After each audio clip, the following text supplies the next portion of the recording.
கோவையில் நடைபெற்ற திமுக செயற்குழு பொதுக்குழு கூட்டத்தில் அரசியல் முக்கியத்துவம் வாய்ந்த தீர்மானங்கள் ஏதும் நிறைவேற்றப்படாமல் வழக்கமான கண்டன தீர்மானங்களுடன் கூட்டம் முடிவடைந்தது. இதனால் தொண்டர்கள் அதிருப்தி அடைந்துள்ளனர்.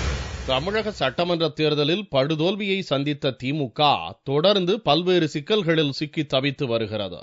ஸ்பெக்ட்ரம் விவகாரத்தில் கூட்டணியில் உள்ள காங்கிரஸ் திமுகவிற்கு சாதகமாக எந்த முடிவையும் எடுக்காததால் காங்கிரஸ் கூட்டணியை விட்டு விலக வேண்டும் என்று திமுகவில் பரவலாக கருத்து நிலவியது. இதனால் மத்தியில் கூட்டணி குறித்து திமுக இறுதி முடிவு எடுக்க வேண்டிய நிலை ஏற்பட்டது. மேலும் திமுக முன்னாள் அமைச்சர்கள் மீது அதிமுக அரசு தொடரும் வழக்குகளை எப்படி எதிர்கொள்வது என்பது குறித்தும் முக்கிய முடிவுகளை எடுக்க வேண்டிய கட்டாயத்திற்கு திமுக தள்ளப்பட்டது.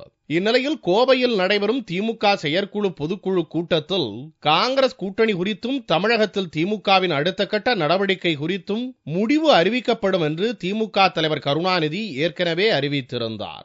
ஆனால் கோவையில் 2 நாட்கள் நடைபெற்ற செயற்குழு பொதுக்குழு கூட்டத்தில் எதிர்பார்த்த எந்த முக்கிய முடிவையும் எடுக்காமல் வழக்கம் போல முல்லைப் பெரியாறு பிரச்சனை, சேது சமுத்திர திட்டம், கச்சத்தீவு மீட்பு, மாநில சுயாட்சி உள்ளிட்ட வழக்கமான தீர்மானங்களுடன் இலங்கை வாழ் தமிழர்களின் அமைதிக்கு பொது வாக்கெடுப்பு நடத்துதல், லோக்பாலில் பிரதமரை சேர்க்க வலியுறுத்தல், ஸ்பெக்ட்ரம் விவகாரத்தில் கனிமொழி, ராசா ஆகியோர் மீது சிபிஐ பாரபட்சமாக நடந்து கொள்வதற்கு கண்டனம் என்பது உள்ளிட்ட 25 தீர்மானங்கள் நிறைவேற்றப்பட்டன.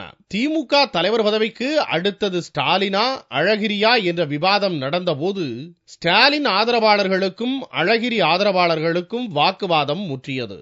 பொதுக்குழு கூட்டத்திற்கு செய்தி சேகரிக்க சென்ற பத்திரிகையாளர்களையும் கூட்ட அரங்கிற்குள் நுழைய அனுமதிக்காததால் அங்கு வாக்குவாதம் நடைபெற்றது. அரசியல் முக்கியத்துவம் வாய்ந்ததாக கருதப்பட்ட திமுக செயற்குழு பொதுக்குழு கூட்டம் எந்த முக்கிய முடிவும் இல்லாமல் முடிவடைந்தது திமுக பிரமுகர்கள் மற்றும் முக்கிய பிரமுகர்கள் மத்தியில் பெரும் ஏமாற்றத்தை ஏற்படுத்தியுள்ளது.